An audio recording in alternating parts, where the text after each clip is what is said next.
SIB మాజీ DSP Praneeth Rao కేసులో కీలక మలుపు చోటు చేసుకుంది. కస్టడీలో భాగంగా 5వ రోజు ప్రణీత్ను పోలీసులు విచారించగా పలు రహస్యాలు వెలుగులోకి వచ్చాయి.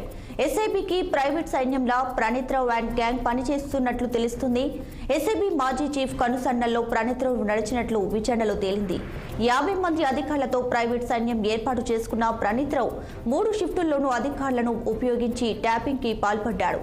దీంతో ప్రణీత్రావు ప్రైవేట్ సైన్యంలో పనిచేసిన అధికారులపై పోలీసులు ఆరా తీస్తున్నారు.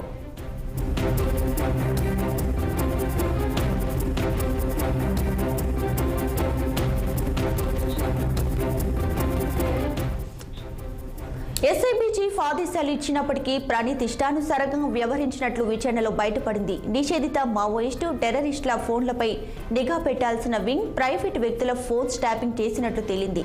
ఎస్ఐబిలో సొంత సామ్రాజ్యాన్ని ఏర్పాటు చేసుకున్నట్లు గుర్తించిన పోలీసులు అతడికి సహకరించిన అధికారులను కూడా విచారిస్తున్నారు. ఇప్పటికీ 4 ఇన్స్పెక్టర్లకు పోలీసులు నోటీసులు జారీ చేశారు.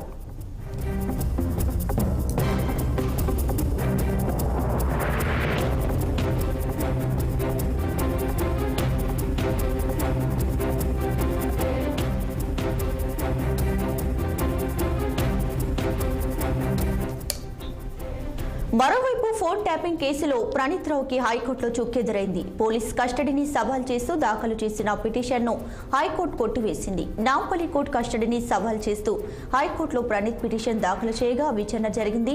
ఇక ఇరువురి వాదనలు విన్న హైకోర్టు తీర్పును రిజర్వ్ చేసింది. తాజాగా ప్రణీత్రావు పిటిషన్ను కొట్టివేస్తున్నట్లు హైకోర్టు తీర్పు వెల్లడించింది. ప్రణీత్రావు కస్టడీపై కింది కోర్టు ఇచ్చిన కస్టడీ అనుమతి సరైంది అని హైకోర్టు ధర్మాసనం పేర్కొంది.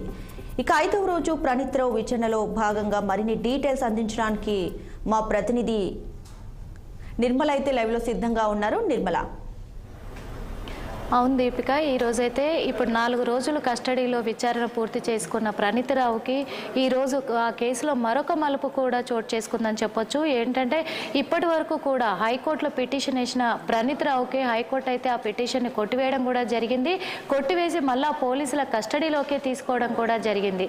పోలీసుల కస్టడీలో ఈరోజు 5వ రోజు విచారణలో మాత్రము ప్రణీత్రావు 50 మంది గ్యాంగ్ను ఏర్పాటు చేసుకున్నట్లుగా తెలుస్తుంది. ఎస్బీఐ అధికారులతో ప్రైవేట్ గ్యాంగ్ని తను తయారు చేసుకొని ఆ గ్యాంగ్ ద్వారా రోజుకు 3 షిఫ్ట్ల ద్వారా అధికారులను నియమించుకొని ఈ ట్యాపింగ్కి పాల్పడ్డట్టుగా కూడా తెలుస్తుంది.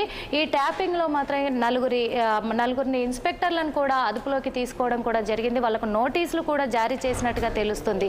అదేవిధంగా ఇప్పుడు జరుగుతున్న ఈ ట్రాపింగ్ కేసులో మాత్రము ఈ ఫోన్ల ట్యాపింగ్ చేయడంతో ఇప్పుడు ఎస్ఐబి చీఫ్ అధికారి కనసైగలతోనే ప్రణీత్రావు రెచ్చిపోయినట్టుగా కూడా తెలుస్తుంది. అదేవిధంగా తన ఇష్టానుసారంగా కూడా తను ట్యాపింగ్ చేయడం కూడా జరిగింది అని కూడా ఈ రోజు మాత్రం విచారణలో తెలిసింది. ఎందుకంటే ఇన్ని రోజులు కూడా ప్రణీత్రావు అసలు నిజాలు తెలుసుకోకుండా నన్ను కస్టడీకి అప్పచెప్పారు, విచారణలో పెట్టారు అని చెప్పేసి కూడా నాంపల్లి కోర్టు పైన మాత్రం సవాలు విసురుతూ హైకోర్టులో పిటిషన్ చేయడం కూడా జరిగింది. కానీ ఆ పిటిషన్ని రద్దు చేస్తూ మళ్ళీ కస్టడీకి అప్పచెప్పారు.